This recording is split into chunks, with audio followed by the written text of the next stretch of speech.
जंग बदर ये वाक़या आपने बहुत बार सुना होगा, लेकिन आज मैं आपको इस जंग के बारे में कुछ ऐसी बातें बताऊंगा कि आज से पहले बहुत कम लोग जानते होंगे कि रसूलुल्लाह सल्लल्लाहु अलैहि वसल्लम ने इस जंग से पहले कौन सी दुआ मांगी थी, जिसकी वजह से मुसलमान अपने से 3 गुना बड़ी फौज से ये जंग जीत गए, और कैसे हज़रत जिब्राईल अलैहिस्सलाम की क़यादत में फरिश्ते मुसलमानों की मदद के लिए नाज़िल हुए। और क्या आपको पता है कि उस दिन मुसलमान जंग के लिए तो गए ही नहीं, तो फिर ग़ज़वा बदर असल में कैसे शुरू हुई?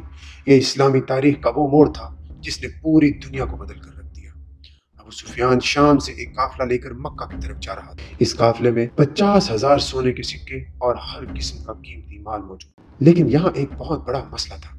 मक्का पहुंचने के लिए उसे मदीना के करीब से गुजरना जरूरी था, और मदीना में मुसलमान इस काफिले को लूटने के लिए तैयार बैठे थे। तो अबू सुफियान ने सोचा, एक मिनट, मुसलमान काफिला लूट रहे थे, और वो भी रमजान के महीने में। मुसलमान काफिला क्यों लूटना चाहते थे? असल में जंग बदर से 1 साल पहले जब मुसलमान मक्का से हिजरत करके मदीना गए थे, तो वो अपने साथ कुछ भी लेकर नहीं गए थे। सिर्फ वो अपने कपड़े जो उन्होंने पहने हुए थे वो लेकर गए थे। मक्का वालों ने उनसे उनकी सारी जायदाद, उनका घर, हर चीज जब्त कर ली और उन सब चीजों को बेच डाला। तो इसीलिए मुसलमान ये काफिला लूटना चाहते थे, ताकि अपना खोया हुआ सामान वापस हासिल कर सके।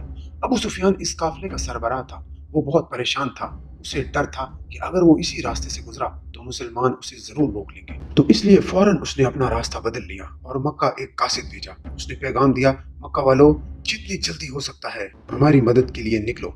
जब वो कासिद मक्का पहुंचा तो उसने काबा के पास जाकर अपने ऊंट के कान और नाक काट दिए, अपने कपड़े फाड़ दिए और जोर जोर से मदद के लिए चिल्लाने लगा। उस जमाने में ये इमरजेंसी का एक तरीका था। इस वक्त मुसलमान काफिले को रोकने के लिए निकल चुके थे। अबू जहल ने कासिद से पूछा, कितने आदमी हैं? कासिद ने जवाब दिया, तकरीबन 313।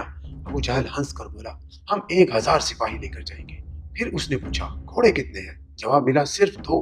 अबू जहल बोला, हम 100 घोड़े लेकर जाएंगे। फिर उसने पूछा, ऊंट कितने हैं? जवाब मिला, तकरीबन 70। तो अबू जहल ने कहा, हम 170 ऊंट लेकर जाएंगे। इसी दौरान अबू सुफियान ने मेन रोड छोड़ दी।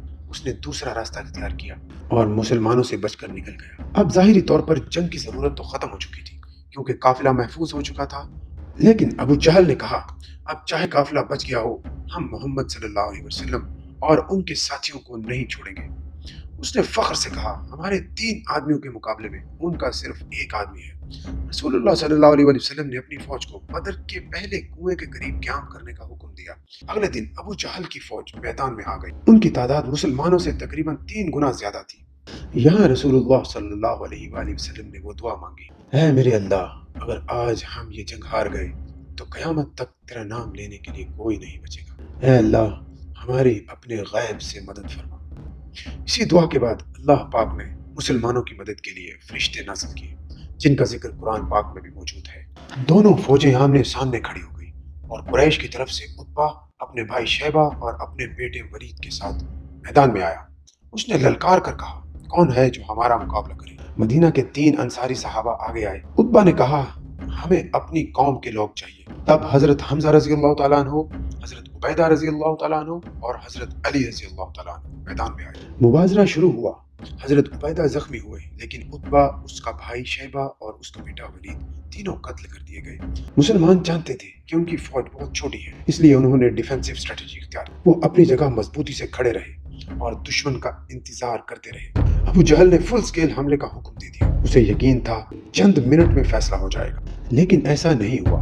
आहिस्ता आहिस्ता हर मुसलमान कई कई काफिरों का मुकाबला करने लगा। कुरैश की फौज पीछे हटने लगी। वो हैरान थे कि हम इनके मुकाबले में 3 गुना ज्यादा होने के बावजूद इनको हरा नहीं पा रहे। इसी दौरान मुसलमानों ने अपनी सफों को बदला, ताजा सिपाहियों को आगे ले आए। अबू जहल ने दूसरा फुल स्केल हमला करवाया, लेकिन नतीजा फिर वही निकला। इस मर्तबा मुसलमान आगे बढ़े और जोरदार जवाबी हमला किया। कुरैश की फौज टूट गई और हर तरफ भागने लगी। इस जंग में अबू जहल भी कत्ल हो गए। मक्का में सब लोग फतह की खबर का इंतजार कर रहे थे। पिछले 7 साल में कुरैश को कोई बड़ी शिकस्त नहीं हुई थी। इसी वजह से पूरा अरब कुरैश को अपना लीडर मानता था, लेकिन अब वो सिर्फ 313 मुसलमानों से हार चुके थे। जब पहले भागने वाले सिपाही मक्का पहुंचे तो किसी ने उनकी बात पर यकीन नहीं किया। सब कहते थे ये मुमकिन ही नहीं, मगर धीरे धीरे सबको हकीकत का एहसास हो गया।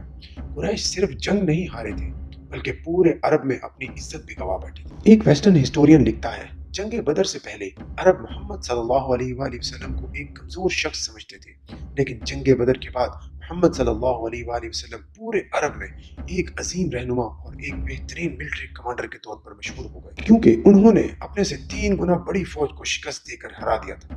जब मुसलमान फतह की खबर के साथ मदीना वापस पहुंचे तो हर तरफ खुशी का माहौल था, लेकिन ये खुशी ज्यादा देर तक नहीं चल सकी, क्योंकि इस बार अबू सुफियान ने पूरे अरब से 3000 सिपाहियों की फौज जमा करके मुसलमानों से बदला लेने की तैयारी शुरू कर दी थी। जंगों के इस सिलसिले से जुड़े रहने के लिए सब्सक्राइब